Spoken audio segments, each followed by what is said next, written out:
Hey everyone, how's it going? It's That Nerd Ryan here, and today we're going to be reviewing Call of Duty Black Ops Cold War. So this is the COVID game, as in this came out during 2020, during the pandemic, and I don't want to say that it shows, it really doesn't.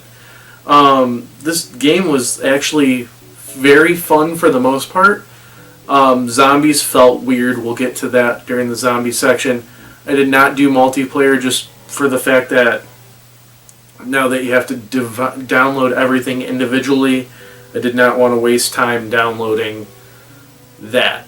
So yeah, let's go ahead and talk about the story.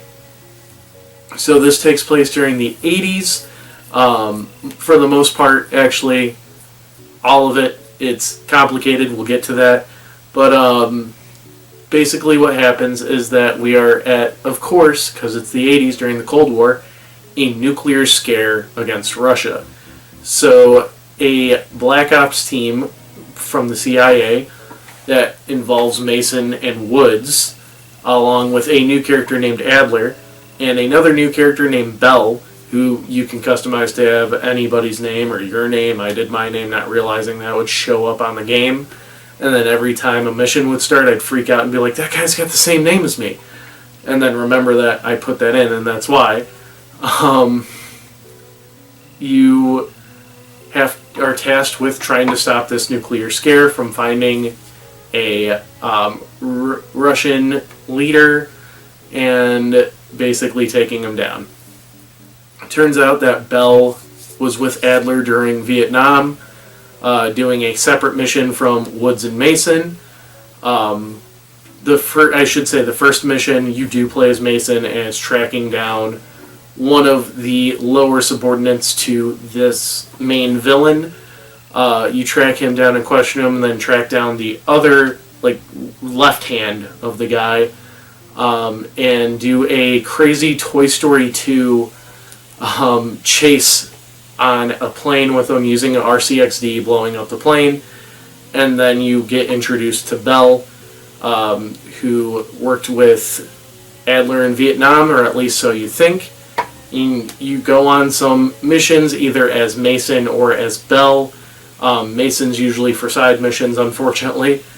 But with Bell, you're entering into enemy territory and stuff like that. There's one standout mission where you're actually playing as a Russian double agent, helping everybody get in, and you get in and then overthrow the compound, and then after that you go to another mission, I believe it was in either Cuba or something like that, and things go haywire.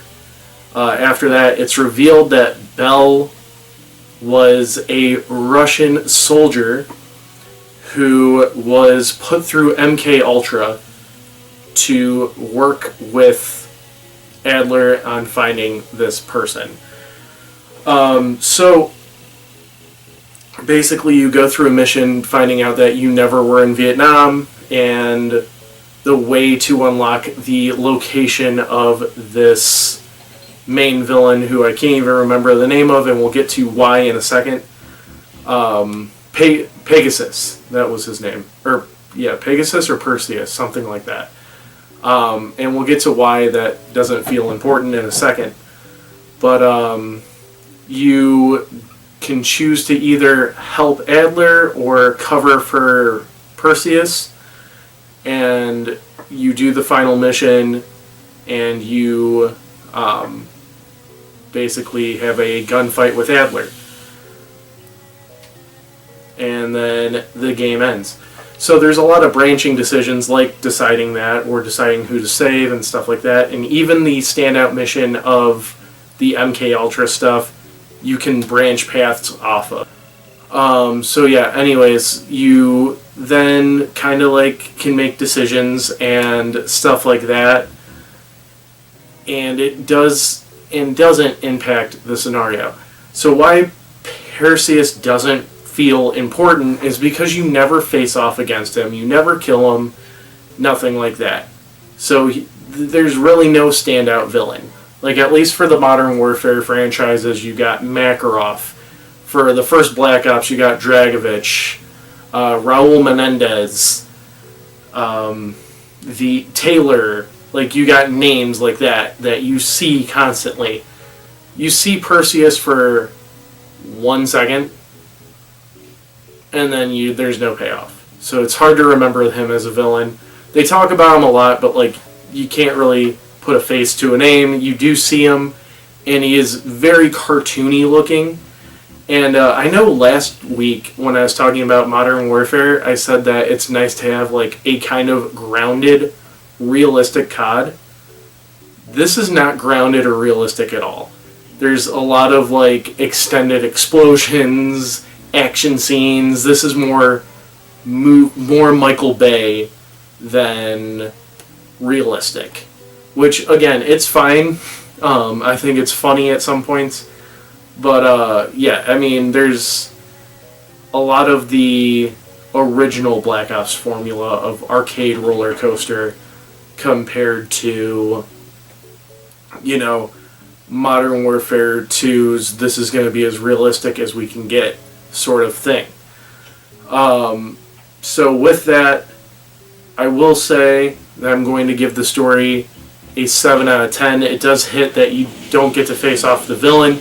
It does kind of rip off of a few of the back issue Black Ops games, like the whole CIA agent twist, or Russian agent twist, like how Mason was brainwashed and then how Bell's brainwashed.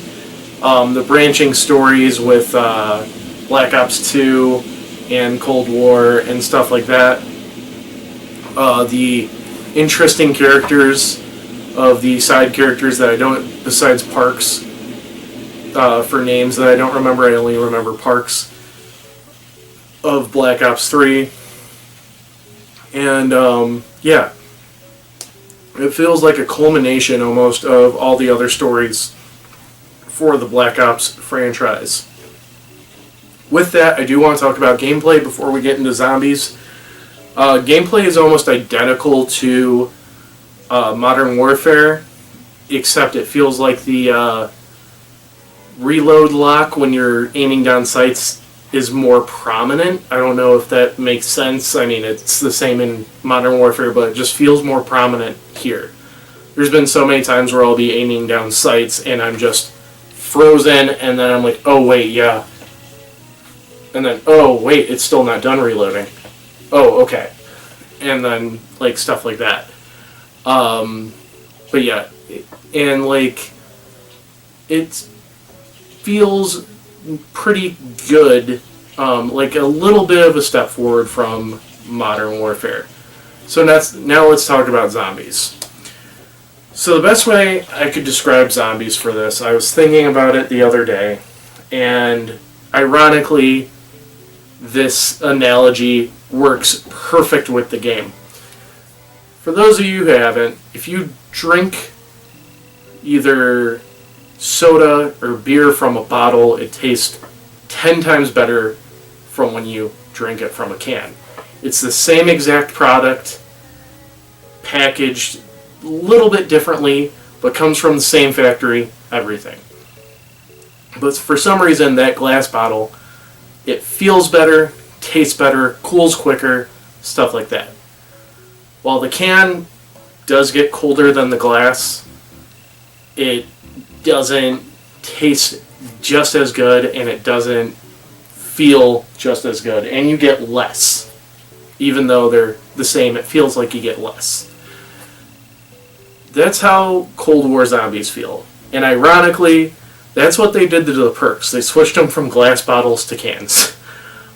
So they stripped away the character system. You now have operators. Funny enough, I played as Captain Price as my operator. You get a mini-map, which makes it easier to see where zombies are coming from and where you're supposed to go. You get objective points, which again, you don't have to spend time searching for clues on what to do next. And you can start with a middle grade weapon.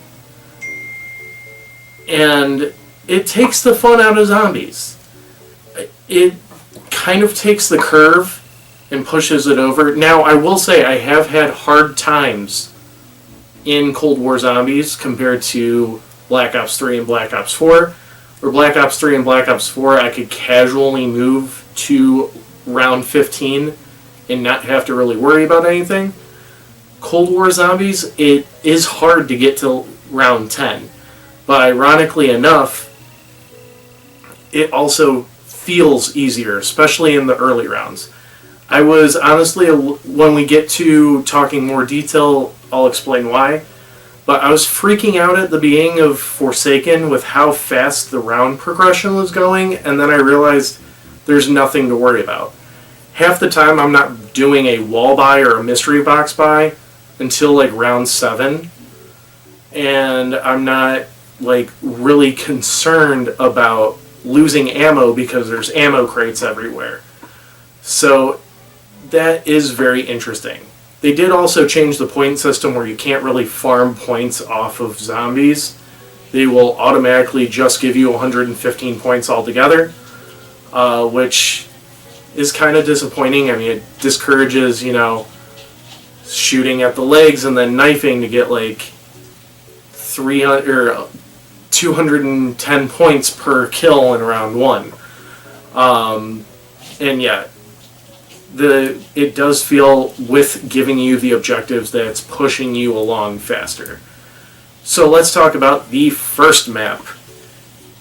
I don't even remember the name of the first map. Let me pull it up because it's actually kind of embarrassing not knowing that. But, yeah. Sorry, this is a very casual review. But, it's honestly how D Machine. D Machine is kind of a repaint and expansion of Nacht der Untoten, and while it's pretty cool to like kind of explore that and explore different stuff, it does feel kind of like a shell of what it should be. And that's going to be kind of the main thing for talking about all this. Firebase Z had a cool introduction where there's like 2 maps in one and you have to teleport between the 2 maps to get stuff done. I will say I did not get to fully complete all the Easter eggs for whatever reason. Especially on Forsaken, halfway through it just stopped telling me what the Easter egg is, or what the main mission, I guess, because it's not an Easter egg now. But Firebase Z was kind of cool, being in like a military base and switching back and forth and building Pack-a-Punch and stuff. The next would be Mauer der Untoten. Or Mauer der Toten, which is like in a city and you have to go subterranean and up and everything, which was pretty fun doing. Again, though, it just felt weird and not like a full-on Treyarch Zombies experience. Then I will say what my favorite one was probably Outbreak. I had mine for whatever reason. It started on the aircraft carriers, but that was the most fun I had. I don't know why, but just doing it was the most fun I had. And lastly, we have Forsaken. Forsaken is just a culmination of all the maps in the story mode that you're jumping through. Teleporters get through that, and it's some fun scenery. And this is where the game decided you're done. You're not going to be continuing the Easter egg. And in all honesty, I just kind of ended the game there, because I was like, if it's not going to tell me what to do, what's the point? But I mean, it's really fun, especially when you're going through the fake town and everything, and then even going through the Russian base. All that was very fun. It just, when the game kind of is like you're done, you kind of go, okay. So yeah, the zombies experience in this was definitely a downgrade from Black Ops 4, and basically a whole nother level of disappointment from coming from Black Ops 3. I'm not saying Black Ops 3 was disappointing, I'm just saying this was kind of underwhelming. Some of the bosses were interesting, yet I did find them fairly easy. seeing health bars on the zombies makes it a lot more easy too, which I find weird. But yeah, so I am going to give the zombie experience a 5 out of 10. Again, I did not do multiplayer. I will be doing multiplayer for Modern Warfare 3, but, you know, going back, it's not fun doing multiplayer experiences for games that have already ended, as we've seen with Black Ops 4.